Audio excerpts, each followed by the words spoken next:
Sasakala Cipamali, asal-usul Sungai Cipamali atau Kali Pemali, Brebes. Sasakala adalah dongeng yang dikaitkan dengan asal-usul nama suatu tempat atau toponimi.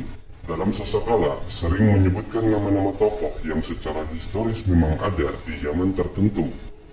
Selain itu, kita dapat mengambil suatu kesimpulan alur cerita yang dimaksudkan dalam Sasakala adalah kisah sejarah dalam bentuk dongeng rakyat atau folklore.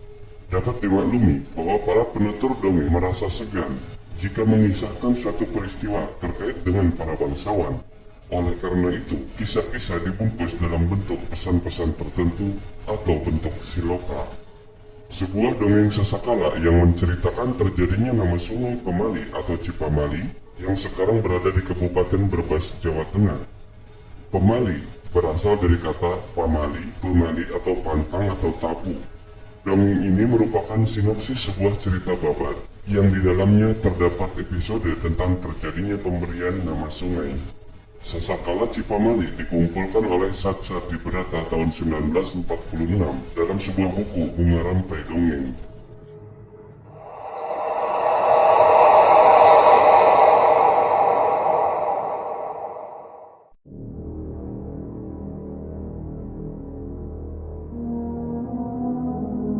Ringkasan ceritanya, Sang Permana di Kusuma adalah Raja Galih Pakuan yang terkenal sangat adil dan bijaksana. Ia belum juga berputra baik dari istri pertama yang bernama Naganingrum maupun dari istri kedua yang bernama Dewi Pangrenyep. Pada suatu waktu Sang Permana pergi bertapa. Kerajaan beserta istrinya diserahkan kepada Arya Kebonan. Sebelum pergi, ia memberikan pesan kepada penggantinya itu agar berbuat adil dan jangan mengganggu kedua istrinya. Arya Kebonan menyanggupinya. Selanjutnya, Sang Permana pergi ke Gunung Padang untuk bertapa.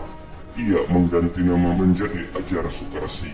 Selanjutnya, Arya Kebonan pun berubah nama menjadi Raden Barmawijaya Kusuma. Suatu hari, Naganingrum dan Dewi Pangrenyep mendapat firasat akan mendapat putra. Firasat tersebut ternyata tepat, sebab 9 bulan kemudian Dewi Pangrenyep melahirkan bayi laki-laki yang diberi nama Arya Banga. Meskipun sudah 30 bulan, Naganingrum belum juga melahirkan, tiba-tiba sang raja mendapat firasat bahwa bayi yang belum lahir tersebut akan menimbulkan malapetaka bagi dirinya. Ia menyuruh Dewi Pangrenyep agar nanti bila mana Naganingrum melahirkan, bayinya harus segera dibuang. Bayi yang lahir ternyata laki-laki. Kemudian ia dimasukkan ke dalam kandaga atau sejenis kotak bersama sebutir telur. Dewi Naganingrum pun selanjutnya diusir dari keraton.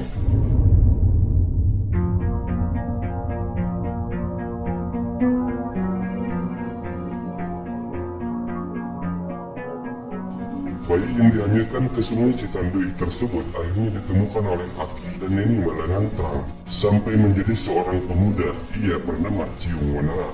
Telur yang menemaninya ketika hanyut menetas menjadi ayam jantan setelah dierami ular yang bernama Nagawiru.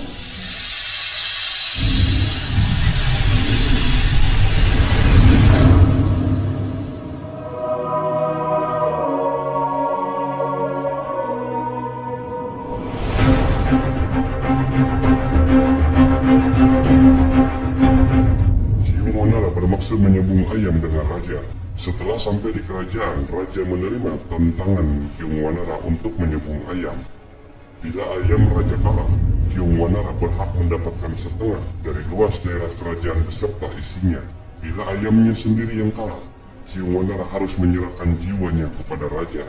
Ternyata ayam milik Ciung Wanara menang, sehingga ia berhak atas setengah dari wilayah kerajaan. Ia menjadi raja di wilayahnya. Setelah menjadi raja, Ciung Wanara bermaksud membalas dendam kepada Raden Galubarma. Dengan suatu tipu muslihat, ia berhasil memenjarakan Raden Galubarma dan Dewi Pangrenyep yang dianggap telah menyengsarakan dirinya dan ibu kandungnya. Arya Banga tidak tinggal diam. Terjadilah perkelahian antara Ciung Wanara dengan Arya Banga. Perkelahian mereka berlangsung sangat seru dan cukup lama.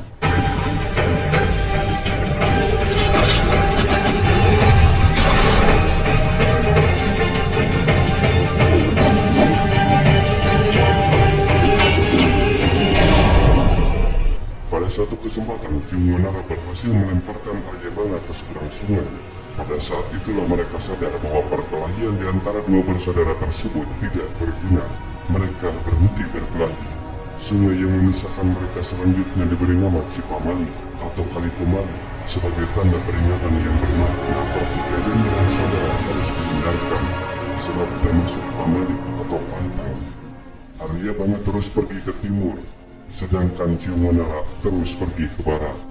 Ibu kota negara Galih Pakuan oleh Ciumanara dipindahkan ke sebelah barat, kemudian diberi nama Pakuan Pajajaran. Demikian versi folklor atau cerita rakyat atau cerita babat yang berkaitan dengan Sasakala Cipamali atau Kali Pemali di Brebes, Jawa Tengah. Sebagai catatan, nama-nama tokoh dalam Sasakala Cipamali menyebutkan para raja penguasa kerajaan Galuh. Nama tersebut yaitu Ciumanara sebagai gelar raja, Arya Banga, Dewi Bangganya, Dewi Naganingrum, yang dalam sejarah keduanya adalah istri Permanadi Kusuma, penguasa kerajaan Saunggala, yang saat itu sebagai ibu kota kerajaan Galuh.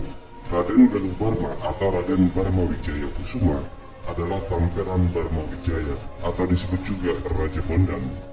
Ia putra Rahyang Sanjaya Haris Dharma, raja kedua kerajaan Sunda dan pendiri kerajaan Mataram kuno atau kerajaan Kalingga Jawa Tengah.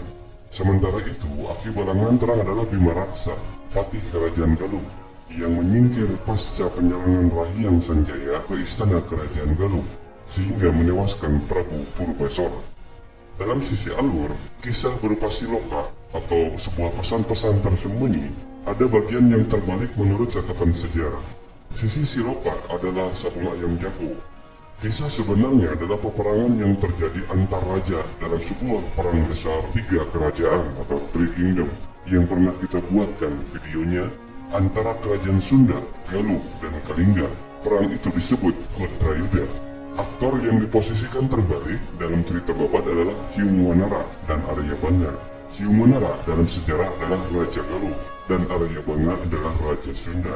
Sehingga dia tidak pergi ke timur menjadi raja di Jawa karena raja di wilayah timur dikuasai oleh Sanjaya. Pembagian wilayah antara timur dan barat adalah Sungai Cipamali.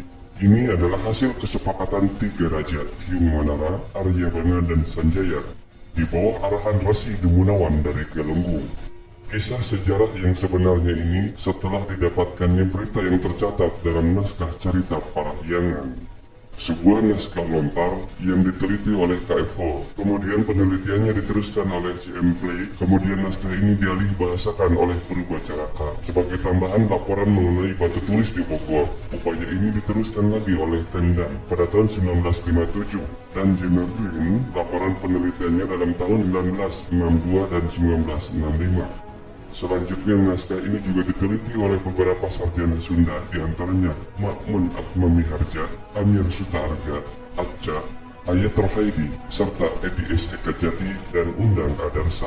Oleh sebab itu, panjangnya keturut tinular kisah mengenai legenda Ciumanara dengan Sasakala Cipamali dapat kita maklumi.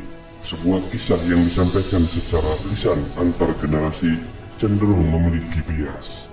Namun ada pesan